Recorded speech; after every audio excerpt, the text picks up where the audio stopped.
Amigos suscriptores, un saludo cordial. Una nueva entrega hoy con el honor y el gusto de presentarles a Gregorio Herrera, una persona que, aunque no tuvo la fortuna, y lo digo así abiertamente, de haber nacido en Colombia, pero se siente más colombiano que nosotros mismos. Y la esencia del canal es eso, mostrar ese amor por Colombia, ese amor por construir un tejido social que nos lleve a ser una nación en paz y una nación con futuro para nuestras nuevas generaciones. Gregorio, bienvenido al canal, gracias por recibirnos. No, gracias a ti, Jaime, por recibirme y por la oportunidad de tener esta entrevista en tu linda ciudad de Medellín. La primera vez que vengo, pero estoy aquí 2 días y la verdad que solo los paisajes ya me estoy enamorando más y más de Colombia. No, y con seguro que te vas a enamorar, de eso estoy completamente seguro. Medellín y Colombia tiene ese swing, que la gente que viene se siente como en casa, y nos preocupamos mucho para darles ser muy buenos anfitriones. Sí, eso me estoy dando cuenta, de la atención humana es número 1. ¿Dónde naciste, Gregorio? Yo nací en Nueva York y al año mi familia se mudó a Miami, pero mis papás son de Barranquilla. Ellos vinieron a este país en el año 59 aproximadamente, a Nueva York, y mi papá trabajó ahí muchos años y luego decidieron mudarse a Miami, más que todo por el clima. Entonces yo realmente me crié en Miami. Hermanos. Sí, tengo 2 hermanos, tengo un hermano mayor, el que le seguía, él murió en el 17, y tengo una hermana menor. ¿Y viven en Estados Unidos? Sí, todos viven en Miami. El hermano mayor vive realmente en un departamento que le sigue en Miami, que es Broward, o sea, es otra ciudad un poquito más al norte. Pero todos estamos cerca de uno al otro. ¿Qué estudiaste, Gregorio? Yo estudié Pues contabilidad. primaria y bachillerato, ¿no? Sí, y luego yo estudié en una universidad en una ciudad de Gainesville. Ahí estudié ciencias, pero cuando me gradué, yo siempre tenía un gran interés en lo que es el mercado de valores, y me inscribí en un programa en la universidad local en Miami para estudiar finanzas. Entonces ahí me gradué con una maestría en finanzas. Trabajé varios años en empresas, y en una empresa donde trabajé, que es una constructora grande en Miami, yo trabajé en el departamento de tesorería, y ahí tuve mucho contacto con los ejecutivos, que ellos estudiaron contabilidad y ellos sacaron su licencia de contador público, y muchos de ellos me sugirieron que esa era una buena avenida a tomar, porque siempre hay trabajo en ese rango, y es como que la única manera, según ellos, ¿no?, que tú aprender un negocio de cero a fin, ¿eh? Porque tienes que estudiar todo lo que es el negocio operativo para hacer la contabilidad. Entonces yo decidí ir a hacerlo. Regresé a la universidad local en Miami, que es la FIU, y ahí, porque ya tenía la maestría, me faltaba como unos 30 créditos para número 1, sacar el título, y también poder llegar a los requisitos para tomar el examen estatal en Florida para contador licenciado. Esa etapa de emigración de un estado como Nueva York, que es una ciudad muy cosmopolita, y llegar a una ciudad o a un estado como Miami a ejercer profesión, en el tema contable, ¿no es más beneficioso estar en Nueva York que en Miami? A mí yo diría que posiblemente sí, ya depende en la área donde uno quiere ejercer, pero yo sé que sí, en Nueva York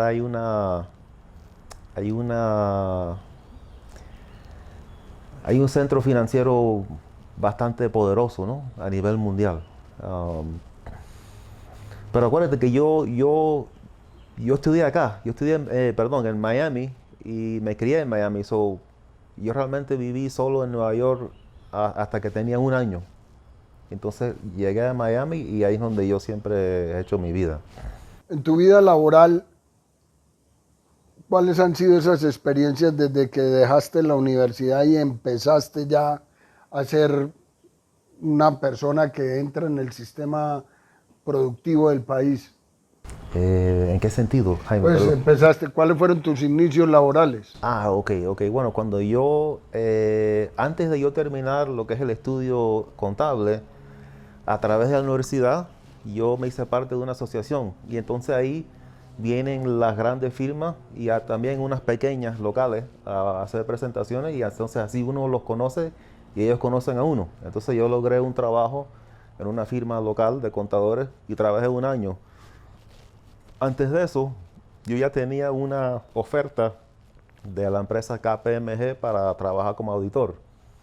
Entonces, cuando ya yo terminé ese año con esa firma pequeña, ya yo tenía mi trabajo esperándome y ahí empecé a trabajar y ahí realmente es donde se puede decir que desarrollé mis mis herramientas, ¿no? Como contador, porque es una compañía a nivel mundial y tienen muy buen recurso para uno aprender y ver diferentes temas que realmente no, yo como independiente posiblemente no los voy a ver, ¿ya? La contabilidad en Estados Unidos es bien remunerada. La gente se puede entusiasmar a estudiar contaduría en Estados Unidos. A mí yo diría que sí, yo diría que sí. Te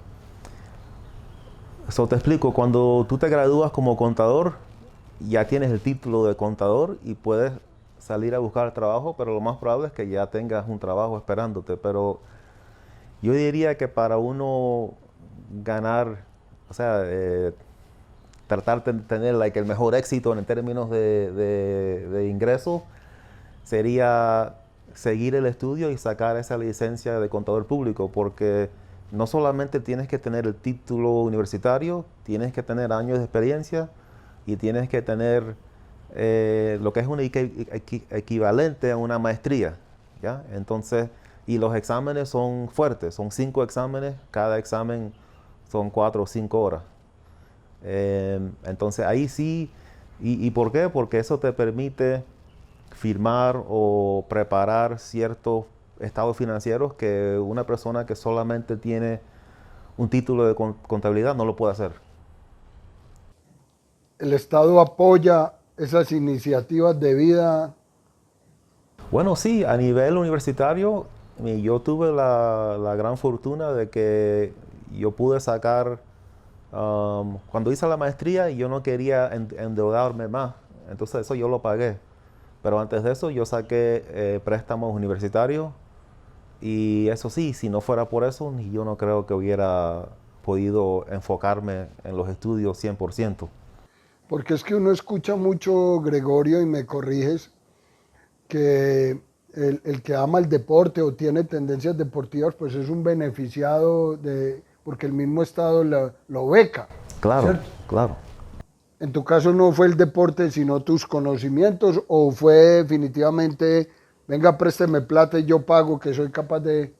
Bueno, no es así tan fácil.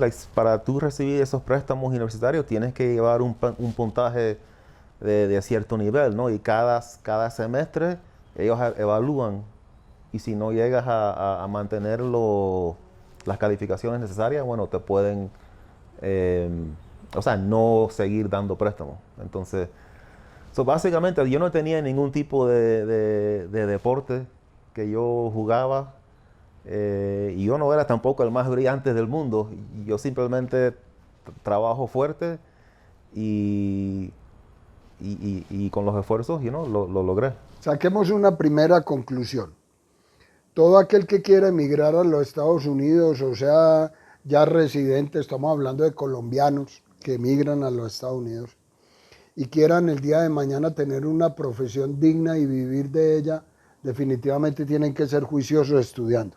Sí, Eso se lo da. 100%, 100%. Si tú eres una persona estudiosa y haces el esfuerzo, lo puedes lograr. ya, lo puedes lograr. Lo único que yo sé que con relación a los préstamos universitarios, yo tengo entendido que eso es para personas que sean residentes o deben de tener algún estatus, pero eso sí, en mi opinión, en los Estados Unidos, si tú quieres estudiar, hay los medios para hacerlo. ¿Esta profesión que escogiste es la que querías desde pequeño o te hubiera gustado ser otra cosa distinta a lo que eres hoy en día en los Estados Unidos? Cuando yo era niño yo quería ser sacerdote y después actor, ¿no? O sea que lo tuyo estaba en Hollywood. Todo cambió después de Hollywood. Sí, sí. Todavía tengo que actuar a veces con los clientes. No, mentira. Y esa actuación es lo que lo hace a uno un buen profesional. Sí, uno tiene que darle a los clientes esa confianza, ¿no? O sea, yo digo, lo digo chistosamente cuando digo actuar, pero a veces uno tiene que darle una imagen al cliente. Obviamente es respaldado por experiencia, ¿no? Para que ellos se sientan confiables en la asesoría y el apoyo que uno les brinda. ¿Tus padres qué hacen, Gregorio? Mi papá, ya ellos están retirados y viven en Miami. Mi papá él trabajó cuando él llegó a Nueva York. Lo primero que hizo fue estudiar, aprender inglés.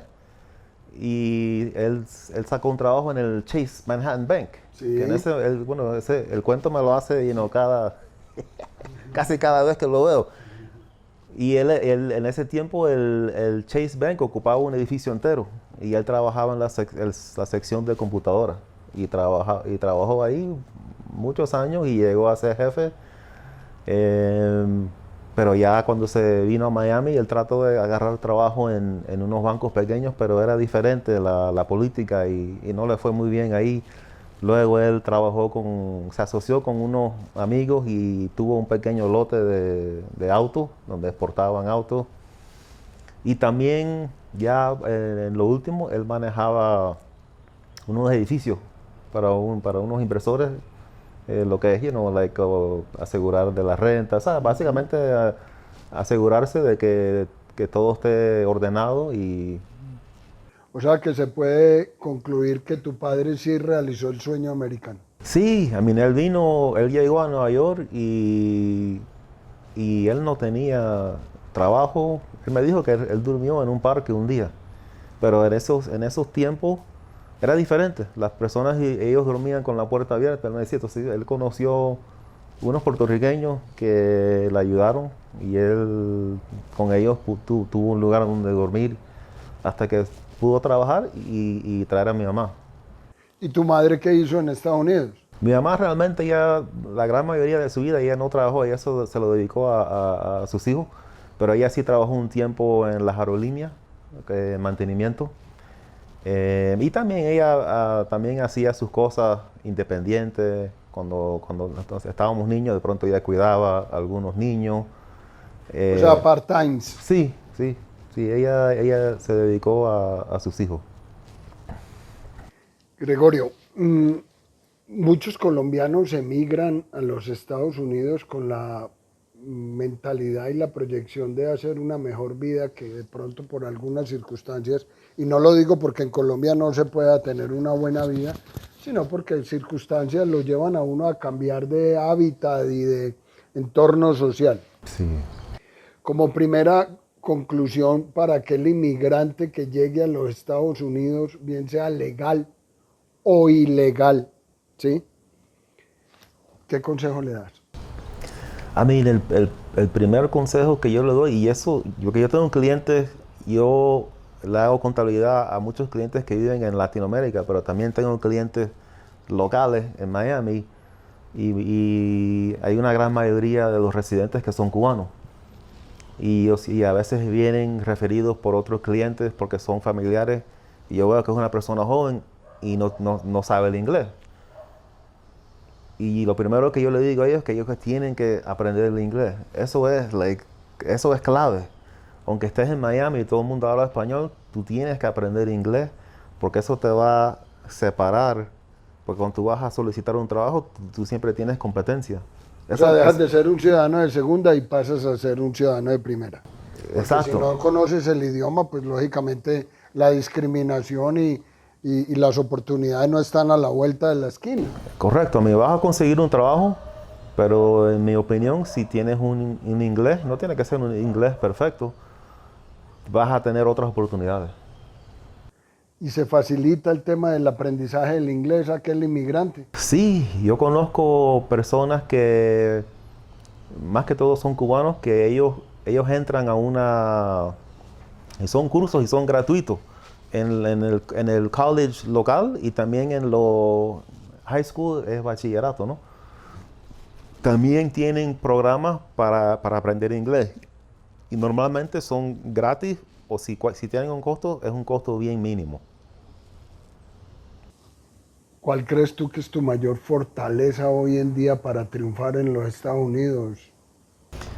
Mi mejor fortaleza, yo creo que eso viene de la experiencia que tuvieron mis padres, ¿sabes? Yo tener el conocimiento de que ellos vinieron de este país y hicieron un gran esfuerzo para salir adelante, ¿no?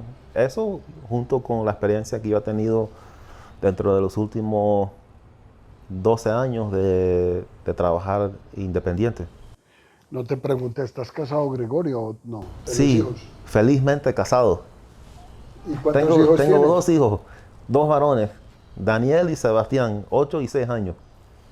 O sea, y tenés puros nombres latinos, pues le pusiste, Sí. o se los puso tu papá. No, mi esposa y yo, ¿Tu esposa es americana o latina?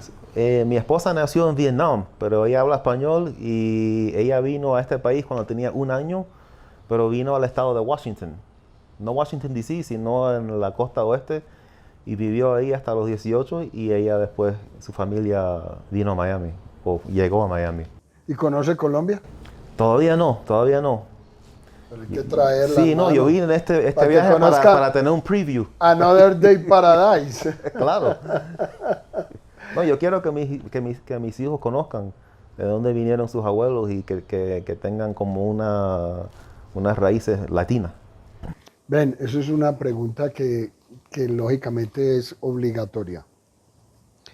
¿Qué te han hablado de Colombia para que tú digas, yo quiero conocer y que mis hijos conozcan Colombia? Mira, yo he venido cuando estaba niño y entonces después yo vine aquí, no aquí, pero a Barranquilla en el 2001. Yo siempre he querido regresar, pero cuando uno tiene hijos, son pequeños y el trabajo es duro, ¿no? Planear los viajes, pero a mí más que todo es que, no sé, como el ambiente, me siento como que estoy en mi casa cuando vengo acá.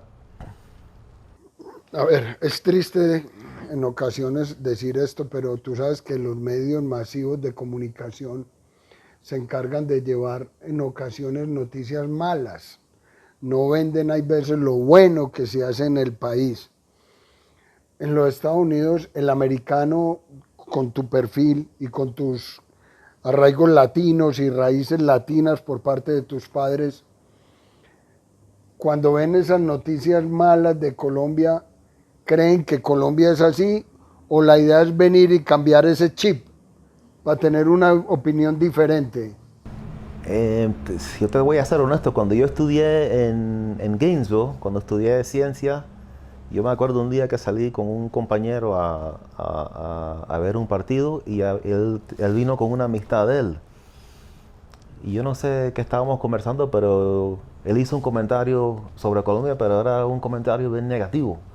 Entonces yo pienso que a veces sí, como dice usted, las noticias, las imágenes que dan son negativos. Pero por otro lado, yo tengo también amistades a través de mi trabajo y ellos son los que me han comentado que, específicamente Medellín, ¿no? Que yo nunca he venido a Medellín y mi familia es de la costa, que es muy bonito, que es bien tranquilo, es seguro, las personas son bien amables.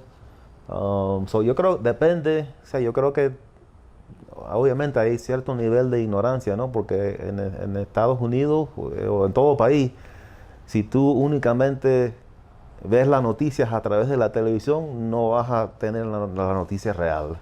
You know what I mean? Y desafortunadamente Yo creo que a través de las redes sociales la noticia es más legítima o más verdadera. ¿Cómo ves a Colombia de cara a tu mundo comercial? ¿Ves un potencial en los colombianos que migran o que tienen sus empresas en los Estados Unidos como para ser parte de tu holding o de tu entorno? Sí, no, efectivamente yo tengo varios clientes, algunos aquí en Medellín, a donde yo le manejo la contabilidad. Y yo sé que en este momento he escuchado que hay un interés grande en lo que es la inversión inmobiliaria. Entonces fue una de las razones por qué hice el viaje, porque quería posiblemente conocer algunos potenciales clientes. Pero bueno, ahí eso, entiendes la palabra bidireccional, ¿cierto? Que Ajá, es, ajá. hay gente que quiere invertir en los Estados Unidos, bien sea en vivienda o en negocios. También hay colombianos o latinos o americanos que quieren venir a invertir en Colombia, en propiedad raíz. ¿Tú prestas esos dos tipos de asesorías? Ah, para lo que es la inversión acá, no, realmente no. Pero No ahora, porque, no porque, ahora que viniste sí te vas a llevar un concepto sí, diferente. sí, claro, claro que sí. Lo único que en términos de lo que la licencia me permite en Florida, no me permite, y bueno, más que todo lo que es el negocio de inmuebles es algo bien local, ¿ya? Uno tiene que saber la zona, saber, pero sí, sí, ahora que yo estoy aquí, me puedo llevar una mejor perspectiva con relación a ese tema. ¿Cómo nace la idea de tener o ser un broker o tener un real estate? ¿Cuál es la diferencia? Primero, ¿cuál es la diferencia entre esos dos conceptos para que nuestros suscriptores tengan claro qué es una cosa y qué es la otra? ¿Y cuál es en dónde estás tú parado? Ok, yo soy ahí creo que aquí el término es corredor, pero allá en Florida es real estate broker, quiere decir, yo tengo mi propia empresa, pero ¿cómo se llega ahí? Bueno, primero uno tiene que solicitar el examen de sales agent, agente de venta. Tienes que tener esa licencia vigente y activa por 2 años y luego puedes solicitar y tomar el examen de broker y si logras pasar ese examen, bueno, ya puedes tú mismo o registrar su propia empresa para manejarlo personalmente y tener debajo de su licencia de broker los agentes que uno quiera, ¿ya? No hay límite. Pero ven, ampliemos ese concepto. Yo me da por irme a vivir a los Estados Unidos y quiero hacer una inversión, quiero comprarme un apartamento y te toco las puertas. Hey Gregorio, ayúdame a comprar algo bien ubicado, central, que tenga proyección de cara al futuro, que se pueda tener un avalúo cada vez, que mi inversión se vea reflejada en el tiempo. Esa es la asesoría que tú le puedes prestar a un inmigrante o a cualquier empresario. Es correcto, es correcto. Realmente quiero que entiendas una parte que yo sé que muchas personas que vienen a Latinoamérica piensan de que ellos necesitan algún tipo de permiso especial o algún tipo de visa especial para poder comprar un inmueble en Estados Unidos, pero no es cierto. Con la visa turista, que es la B1, B2, tiene el derecho de cualquier persona comprar inmuebles, entrar en contratos, registrar empresas sin ningún tipo de inconveniente. Eh, y ahora, bueno, con lo que es la asesoría, sí, yo me encargo de todo.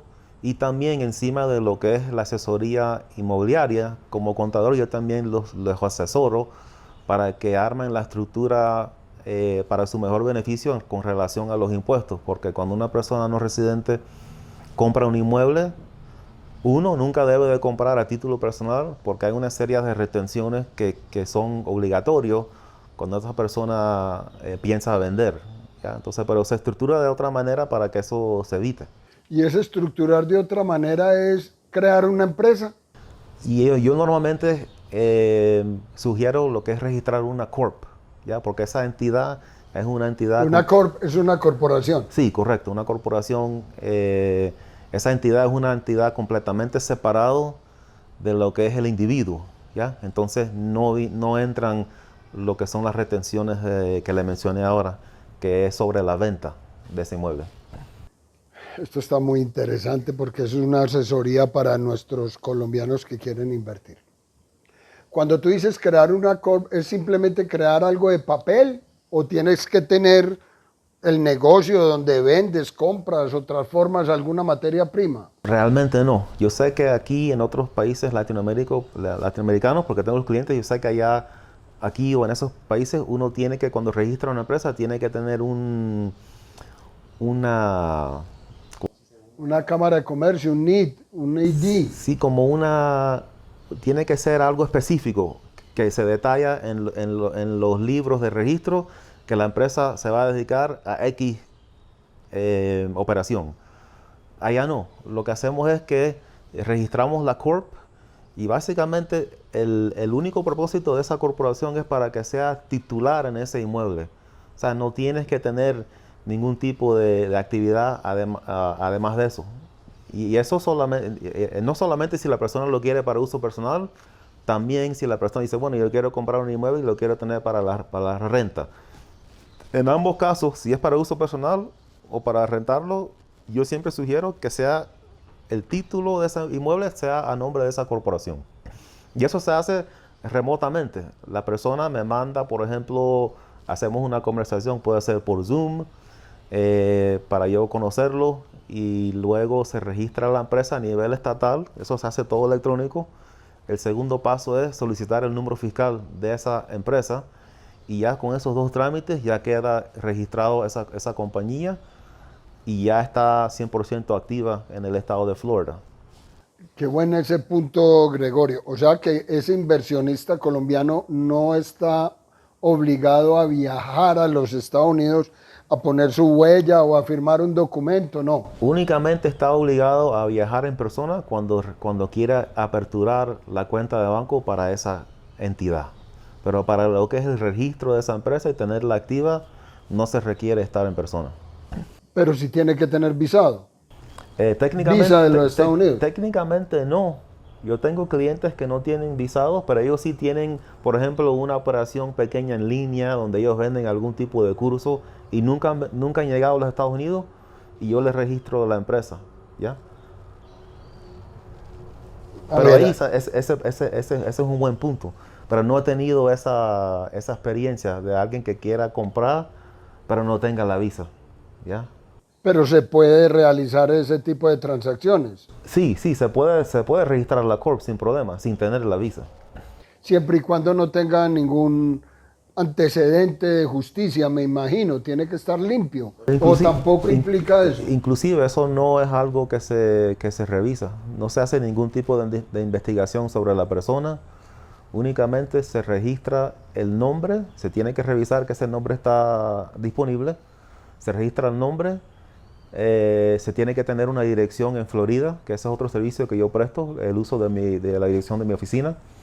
Se especifica el nombre del dueño de esa empresa y eso es lo único. Luego, cuando ya ese trámite con el Estado esté finalizado, a mí me llega un correo. Ahí yo comienzo el segundo trámite, que es la solicitud del número fiscal.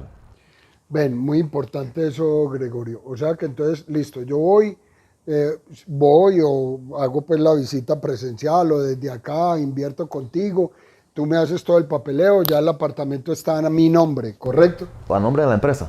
Perdona, o la corporación, pero ahí están las dos opciones, ¿cierto? Sí, sí, sí. Aconsejan más que sea a nombre de una corporación, pero también se puede poner a título propio, ¿cierto? Sí. Bueno, ya se cursó todo ese trámite y ya el apartamento está comprado y empieza a rentar. ¿Eso también lo haces tú a Sí. través de tu compañía? Sí, yo lo rento. Normalmente se cobra un mes de lo que sería el alquiler que se acuerda. ¿Como un depósito? Bueno, ahí normalmente se usa primer mes, último mes y un depósito. So, la persona que quiera alquilar tiene que entregar 3 meses para poder entrar.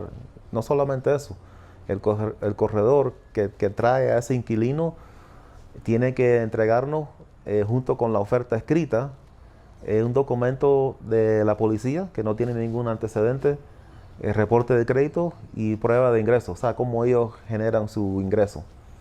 Y también esa persona normalmente tiene que pasar por una aprobación que lo hace una empresa que está contratada con el edificio o el conjunto donde está el inmueble.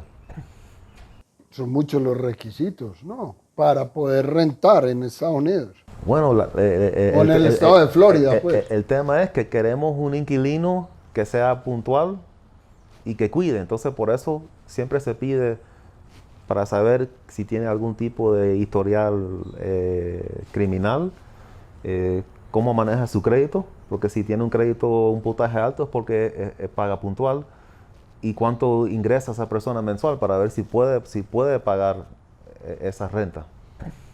Vámonos a la parte financiera, que es muy importante. ¿Cómo llevo yo los recursos que tengo aquí en mi banco para poderlos entrar a los Estados Unidos y comprar esa propiedad? Es fácil, normalmente se hace una transferencia de banco a banco, ¿ya? Inclusive vamos a suponer que la persona ya tiene cuenta de banco personal de Estados Unidos y no tiene que dar la cuenta de la Corp, obviamente porque no he podido viajar. Esa persona puede pasar a través de transferencia el dinero a la cuenta personal en Estados Unidos, y con esa cuenta puede hacer la cancelación de la compra y todavía podemos tomar título a nombre de la compañía. Pero ven, es que ahí hay una parte que quiero darle claridad a nuestros suscriptores. Aquí en Colombia, cuando tú en el transcurso del año fiscal, hablemos del 1 de enero de un año al 31 de diciembre de ese mismo año, tú generas una información a la DIAN, que es la empresa que nos regula los impuestos en Colombia, ¿cierto? Claro. En Estados Unidos el ingreso de esos dineros y la circulación y el manejo de esos dineros anuales se deben de reportar a la Oficina de Impuestos en los Estados Unidos a través de una declaración de renta, como se llama acá, o cómo se maneja eso. No, porque esos dineros, se supone que los dineros que vienen de acá a allá ya son libres de impuestos. Entonces eso básicamente es un capital que se inyecta a esa entidad, pero luego se inyecta en forma del activo, ¿ya? Se graba el activo y se clasifica también ese mismo monto como el capital que se inyectó a la empresa. Aunque el dinero no entró, ¿ya? El dueño final es la entidad. Y bueno, se tiene que clasificar, se tiene que contabilizar los libros, y esa es la manera de hacerlo, porque realmente esa cuenta personal de donde vinieron los fondos para cancelar ese inmueble es de ese dueño que es dueño de la corporación. Pero esos dineros que entran allá no están sujetos a impuestos porque no es un ingreso de servicio, ¿ya? Es un ingreso de capital que se inyecta del dueño acá a su cuenta personal allá. O sea, a la cuenta de la corporación. No es sujeto a impuestos. ¿Qué es más rentable para el inversionista colombiano? ¿Comprar en planos, o sea, cuando apenas el edificio se está construyendo, o comprar ya terminado? Normalmente la experiencia mía ha sido comprar en plano. Te doy un ejemplo. Yo tengo un cliente de Bolivia que estaba en Miami hace unos días y ellos están mirando hacer una inversión. Y yo saqué lista de precios de la constructora a finales de agosto y el precio era 352,000. Ya cuando él vino y fuimos a verlo en persona ya estaba en 374. Entonces en ese caso obviamente hace sentido hacer la inversión antes de... Inclusive si hubiera sido hace un año atrás todavía mejor la inversión, ¿no? Me imagino que el precio hubiera sido de pronto unos 20,000 dólares o sí. Ahora lo que sucede ahora es que hay poco inventario en lo que es los inmuebles de reventa, ¿ya? La reventa es una propiedad que se construyó en el 2001, 2, 3, en años 70 y tanto. O sea, una propiedad que ya ha sido vendida, que no es nueva, o sea, no es para estrenar. No hay inventario, entonces muchos escogen lo que es un inmueble nuevo porque uno llega a la constructora y si hay el inventario disponible, bueno, se hace realmente no hay mucha negociación. Ellos manejan precios fijos, pero si hay disponibilidad en inventario, uno puede obtener uno de esos inmuebles sin tener que competir. Ya, por ejemplo, el otro ejemplo es, vamos a ir a ver un inmueble que está en reventa y que ya tiene un dueño que lo ocupa y ese dueño quiere vender. Hoy en día, ese dueño va a recibir muchas ofertas y en muchas ocasiones las ofertas van a ser sobre lo que pide él. Entonces hay mucha competencia en ese lado. ¿Qué consejo das a nivel de inversión? Aparte estudios, apartamentos grandes, casas, villas, bodegas, oficinas. Realmente hoy en día todo tipo de inmueble tiene bastante demanda en el sur de la Florida. Pero yo diría para minimizar ya lo que son reparaciones, de pronto un apartamento sería lo más viable, ¿no? Porque si tienes, por ejemplo, un townhouse, que básicamente es un tipo de inmueble que uno es dueño de ese terreno pequeño, pero también es responsable por el techo, ¿ya? Cuando en un apartamento uno es responsable básicamente por lo que es la parte interior. Entonces, lo que uno paga, esa mensualidad a lo que se llama la asociación, ellos se ocupan de normalmente pagar la agua, pagar el seguro que cubre el techo, cubre la parte exterior. Mira el problema que hubo hace poquito que se cayó ese edificio en Miami, que fue una tragedia muy grande y que creo habían inversionistas latinos ahí. Y yo estoy seguro que sí, sí, yo me imagino que hay, porque era un edificio grande, ¿no? Sí, era un edificio viejo. Sí, Entonces, parte de lo que tú haces es estar pendiente de que yo que estoy acá, en mi apartamento sí esté funcionando bien todo. Tú hablas con el manager de la copropiedad. Bueno, el agua se dañó, si van a pintar, se cayó un pedazo de drywall. En eso es parte de lo que tú haces. bueno, sí, eso ya es otro servicio que también lo ofrezco, que es el manejo del inmueble, en el sentido de que yo me aseguro de que se cobre la renta, que se pague lo que es la administración mensual, que si hay algún daño, yo consigo la persona que vaya y mire y cotice la reparación. Pero algo importante que te quiero dejar saber es que cuando uno contrata con un inquilino, siempre se especifica un monto de reparación, o sea, un monto en dólares que el inquilino paga, ¿ya? Normalmente se usa 150, pero se puede tal vez utilizar 250. Cualquier gasto que sea mantenimiento o reparación, que sea menos de $250, el inquilino lo tiene que pagar. Pero bueno, qué buena ese punto que hablas ahí, Gregorio. Porque es que hay reparaciones externas e internas. Pues si yo daño la loza o daño el mueble o el microondas, bien. Pero si va y se rompió la tubería interna o hubo un temblor y se levantó el piso, que pueden pasar muchas cosas, ese manejo lo haces tú, te encargas de eso. Sí, normalmente cuando es un daño, por ejemplo, del exterior, vamos a suponer que hay un daño en el parqueo, eso ya está cubierto normalmente bajo el presupuesto del edificio. Ese dinero que ellos cobran a cada unidad, una parte lo usan, por ejemplo, para pagar el guardia, para pagar las luces exteriores, para pagar lo que es el aseo, pero siempre debe de quedar una reserva para esos casos, ¿ya? Hay que pintar el edificio, hay que arreglar el techo, hay que pintar el parqueo, hay que reemplazar alguna reja o algo, eso es para eso. Pero también eso es un buen punto, porque antes de uno proceder en la compra de un apartamento, hay un periodo donde uno tiene el derecho de inspeccionar esos estados financieros de ese edificio. Y si uno ve que el edificio anda en negativo, ya ahí de pronto Es mejor abstenerse de invertir. sí, tienes el derecho de retirarte del contrato sin ningún tipo de penalidad sobre el depósito. Contémosle a nuestros suscriptores, Gregorio, aquí en Colombia se maneja el tema de pago de impuesto predial. ¿Qué es el impuesto predial? No es otra cosa más que darle a la comunidad o a la ciudad un impuesto por tener esa propiedad. ¿Existe eso en los Estados Unidos? El único impuesto que existe allá, vamos a suponer un ejemplo que uno compra el inmueble y lo tiene para alquiler. El alquiler genera un ingreso, pero también se aplican los gastos mensuales, de pronto un gasto de reparación. También hay un impuesto propietario que se le paga al gobierno local y lo que quede de utilidad, bueno, ahí se paga un impuesto al fisco, ¿ya? Porque es un impuesto sobre la renta. Fuera de eso no existe ningún otro tipo de impuesto que se debe pagar sobre el valor, right, de ese inmueble. No se paga impuesto. El valor que se paga, el impuesto que se paga sobre el valor es ese impuesto propietario que se paga al gobierno local. Pero ese dinero, ese impuesto, ellos lo utilizan para los colegios, para los servicios públicos, que es policía, bomberos, y también lo que son las calles.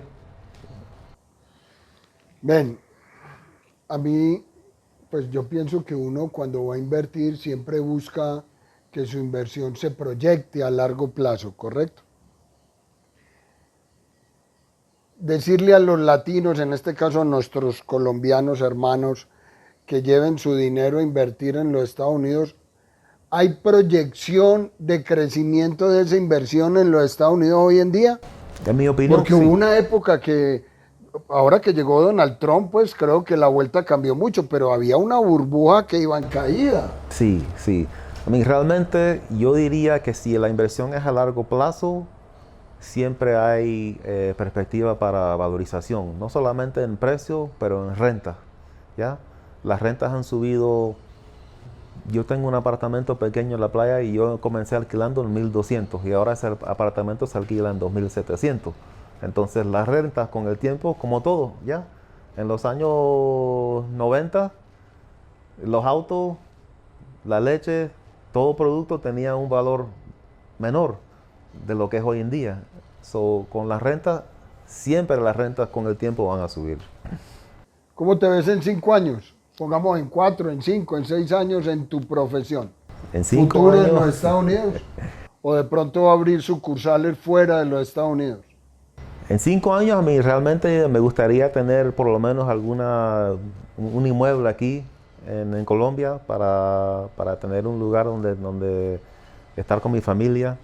Pero en 5 años yo veo, si Dios lo quiere, ¿no? En mi negocio una gran expansión, porque ahora mismo se está viendo bastante inmigración e inversión de Latinoamérica. Y eso con el tiempo ha sido o sea, ¿cómo se dice?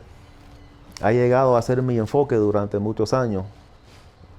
Los inversores no solamente en lo que es el inmueble, pero lo que es la operación lo que es la parte contable, ¿no? Estos inversores que quieren venir e instalar o expandir su negocio en Ecuador, Argentina, Chile, a Estados Unidos. Y con eso casi siempre viene junto la inversión inmobiliaria, porque necesitan obviamente tener una casa, ¿no? Y si tienen un buen capital y en ese país hay de pronto temor político, también quieren hacer la inversión inmobiliaria. Si no hubieras sido lo que eres hoy en día en tu profesión, ¿qué te hubiera gustado ser? O si volvieras a nacer. A mí me hubiera gustar hacer o actor o músico. Y realmente no sé decirte por qué. ¿Tocas algún instrumento? Yo tocaba el piano, lo hice por muchos años, pero cuando llegué a la edad de 13, 14, como ya era algo no cool y quería estar con mis amigos y lo dejé. Pero siempre me encanta la música, todo tipo de música. Un personaje mundial que te gustaría tener siempre a tu lado como socio. Man, eso es duro.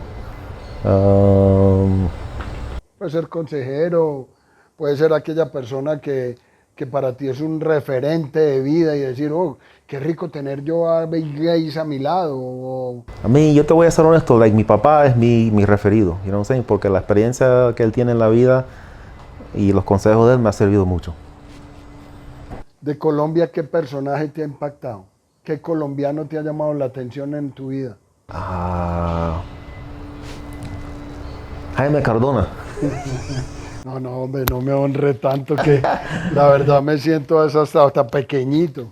Yo te voy a ser honesto, Jaime, o sea, hace poco es cuando yo estoy ahora como que siguiendo más las noticias y las cosas en Colombia, pero yo sé que el presidente Uribe, yo sé que era una persona que hizo muchas cosas buenas para este país, ¿ya? Entonces yo diría el presidente Uribe.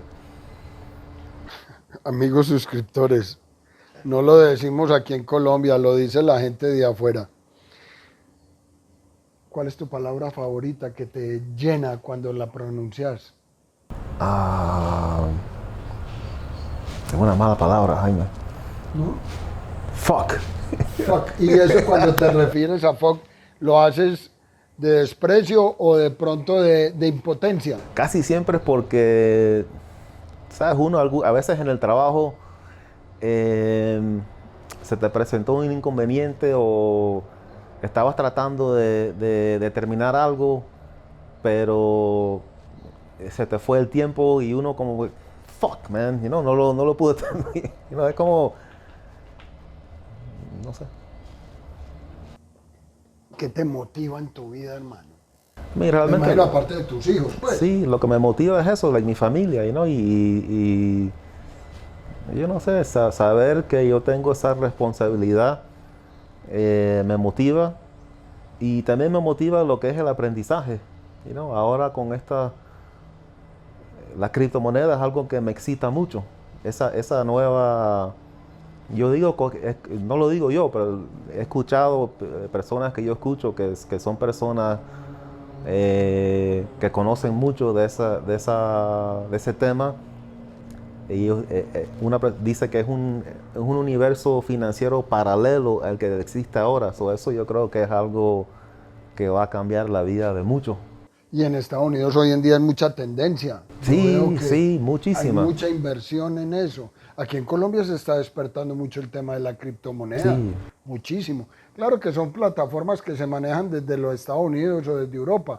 Todavía no tenemos la propia, pero se va a llegar a eso, Gregorio, ¿no? yo diría que sí, pero yo creo que obviamente como cada nueva tecnología se demora tiempo y bueno, también requiere el interés de los reguladores y políticos que estén de acuerdo para que suceda. ¿Qué te desmotiva, Gregorio? ¿Qué me desmotiva? El negativism, ¿sabes? Las cosas negativas, pensamientos negativos, personas que traen energía negativa. Yo leí un artículo un día y no un artículo, yo vi un video en YouTube y es un señor que él es hindú, pero él es monk. Y él tiene un término que no recuerdo bien, pero son personas que son vampiros de tu energía. Energy vampire. Yeah, Te yes. quitan toda la energía, Sí, sí, pero te no la aportan roban. nada. Chupasangres. Y hay personas así, que traen energía negativa y pensamientos negativos. Aunque tú le tratas de ampliar el pensamiento y explicarle por qué esto puede ser algo beneficioso o algo que ellos de pronto deben de tener la mente abierta, ellos insisten que no, y solo ven lo negativo. Estados Unidos, voy a utilizar un término muy coloquial aquí en Colombia que se dice que los monos, como los llamamos aquí, son el papá de los pollitos, ¿cierto? Y que los países tercermundistas como nosotros le hacemos mucho caso a las políticas de los Estados Unidos. Para el colombiano del común, el que quiere algún día alcanzar ese sueño americano, ¿cierto? ¿Cuál sería el principal diferenciador de esas dos culturas a tener en cuenta ya?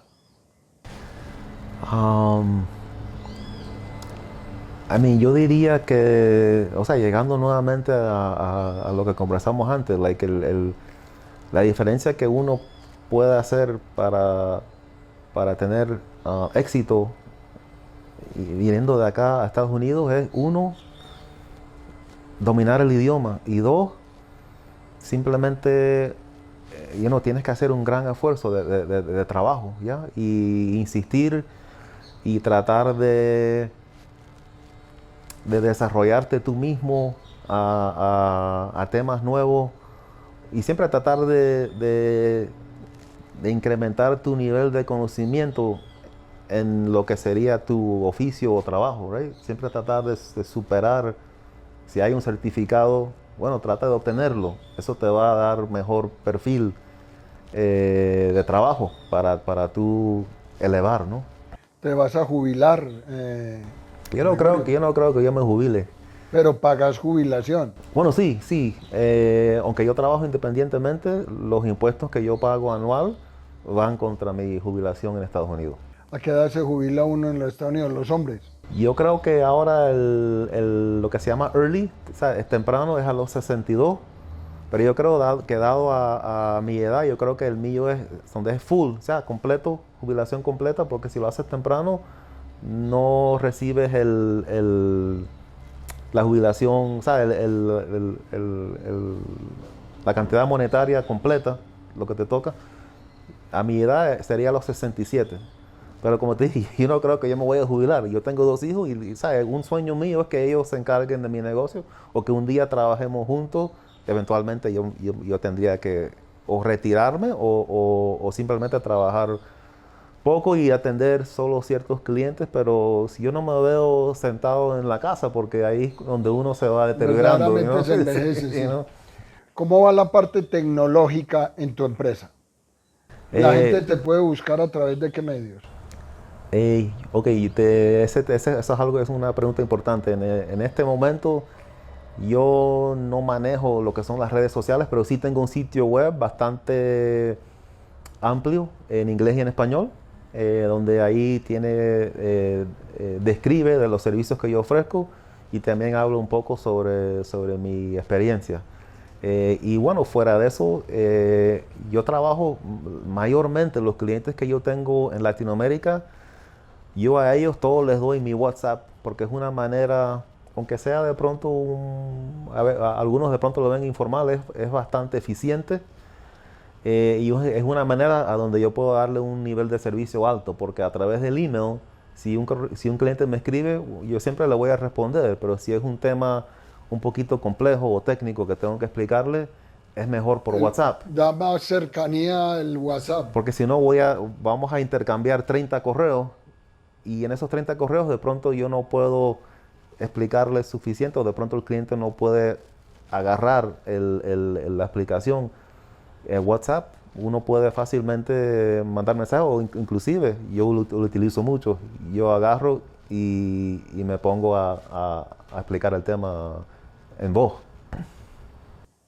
Es fácil trabajar en los Estados Unidos.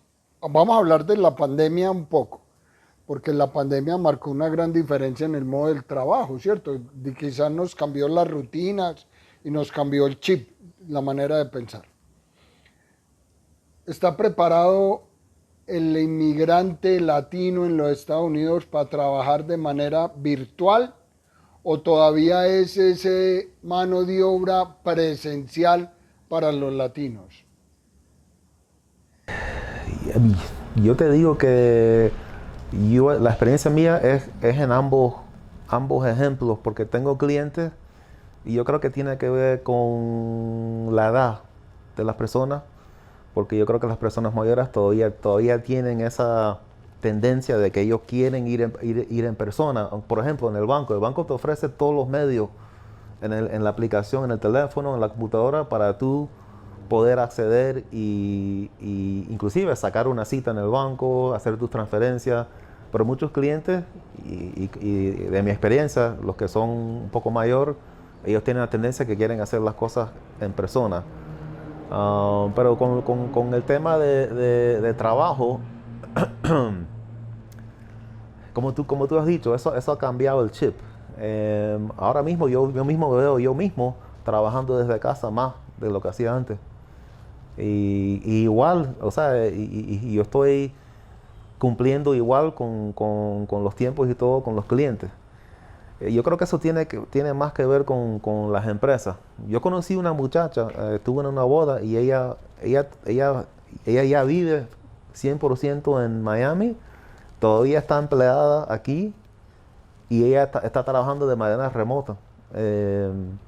Yo diría que sí, que eso es algo que sí se está viendo más y más, pero yo creo que uno depende del tipo de trabajo y dos, la empresa que contrata a uno. ¿Cómo nos ven los gringos a nosotros los colombianos? Porque los americanos tienen una visión de cada nacionalidad, los cubanos los ven diferentes, como a los dominicanos, o los puertorriqueños, que inclusive es un estado más de los Estados Unidos, pero tienen una concepción diferente. ¿Cómo nos ven a los colombianos? Yo creo que hay dos puntos de vista y yo creo que como hablamos anteriormente sobre los noticieros en la televisión, y yo creo que las personas que no buscan ya otra opinión tienen un punto de vista ignorante sobre Colombia que está arruinado por la droga, que es peligroso. Pero como también te comenté, tengo amistades eh, y muchos de ellos, de los clientes que viven en Latinoamérica, ellos viajan a Colombia y les encanta Colombia, les encanta visitar a los diferentes sitios turísticos. Y en Estados Unidos tengo clientes y amistades, así como yo, que son de padres latinos, nacidos allá, y ellos visitan a Colombia y les gustan. Una pregunta de pronto de esas que uno dice, wow, ¿eres católico o qué religión profesas, Gregorio? Sí, me crié católico, pero en este momento y hace muchos años, o sea, no practico la religión en sí, donde voy a la iglesia, pero sí soy creyente y creo en Dios. Bueno, si salís del ascensor y te encontrás a Dios, ¿qué te gustaría escuchar de Él, tuyo? ¿Qué Okay. te dijera? Que él me dijera, bueno, que me dijera que voy por un buen camino, que él está de acuerdo con los pasos. O sea, yo he cometido errores en mi vida, pero que ya eso, como que ya eso queda en el pasado y tu camino está no set, pero, o sea, que como que él me dé la asegurancia que no de nivel profesional, pero de nivel espiritual y humana, que yo voy en el camino, un buen camino.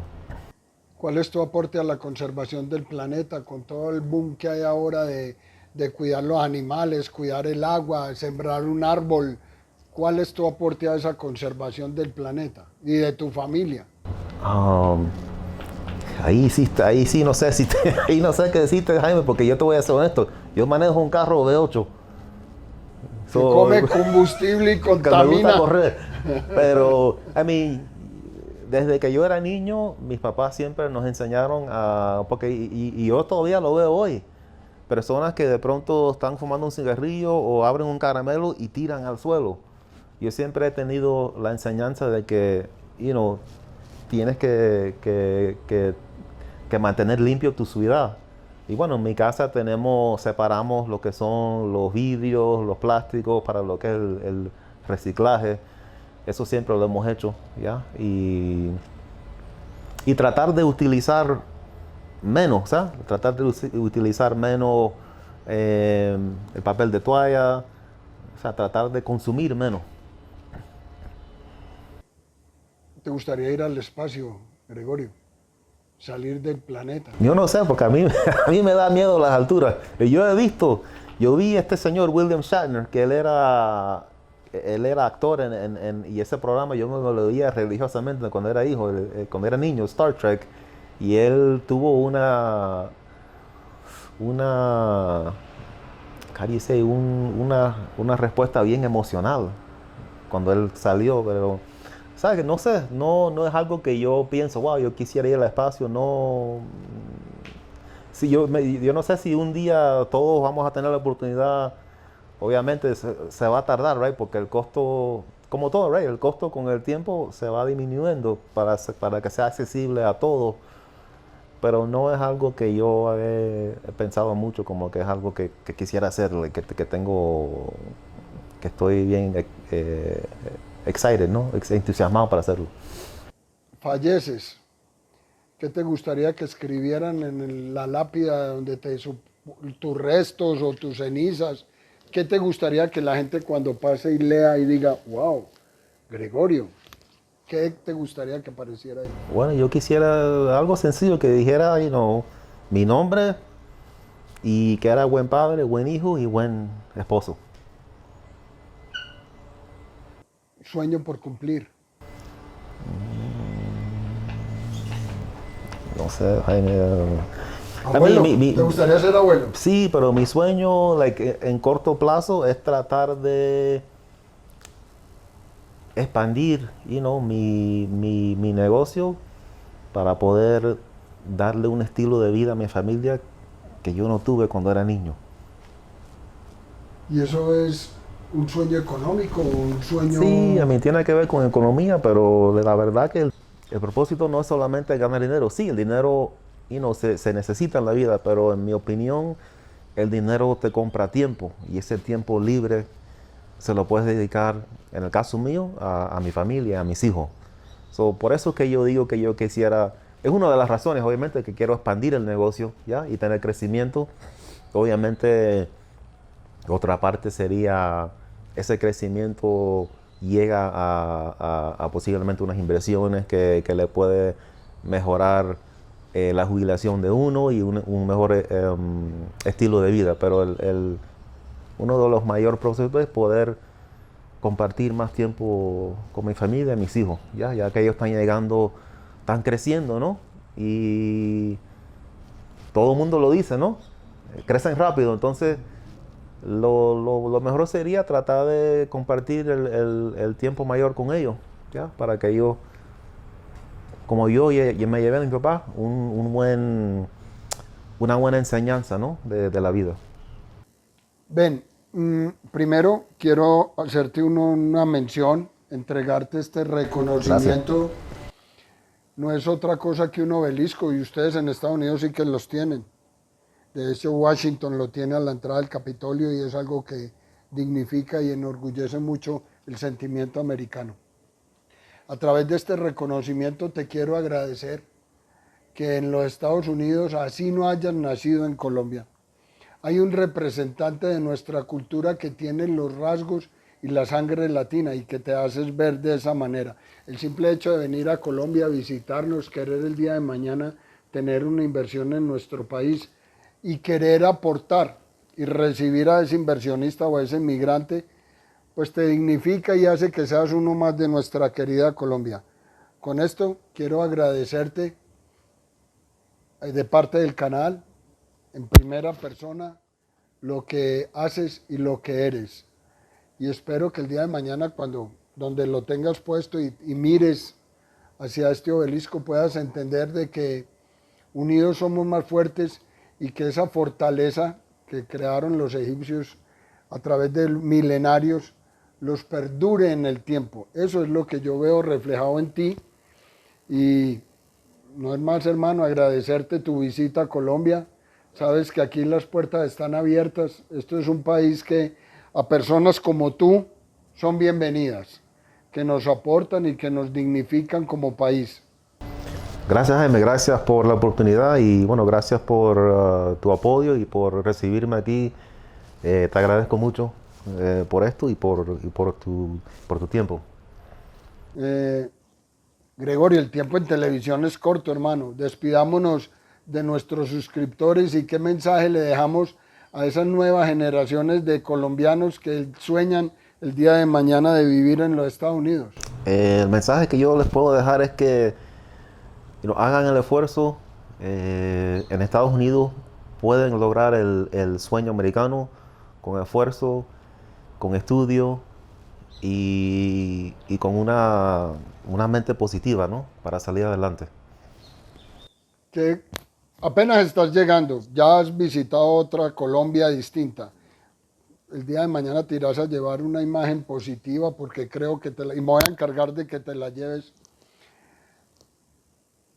Estando mañana con tus amigos americanos, ¿qué te gustaría decirles? No, les voy a decir que Colombia es un país donde ellos tienen que venir a visitar para conocer y para ver que tiene muchos lugares lindos, tiene mucha oportunidad, mucho comercio, mucho calor humano y están bienvenidos. Gregorio, gracias por tu tiempo, gracias por visitar Colombia. De verdad, me enorgullece mucho poderte decir de corazón que sos bienvenido las veces que quieras estar aquí. Y qué rico que el día de mañana puedas pensar en radicarte o en tener tus inversiones acá. Amigos suscriptores, Una muestra clara de que el emigrar con seriedad, con responsabilidad, con compromiso, tanto individual como colectivo, no hace otra cosa que engrandecer al ser humano. Tenemos un hijo de inmigrantes, un hijo que así no haya nacido acá en Colombia, es un colombiano más que con seguridad el día de mañana no va a vender otra imagen distinta a la que es nuestra querida Colombia, una Colombia progresista, una Colombia humanista, una Colombia que hace que todo el que viene de afuera se sienta como en casa. Recuerden, colombiano compra colombiano. Hasta una próxima.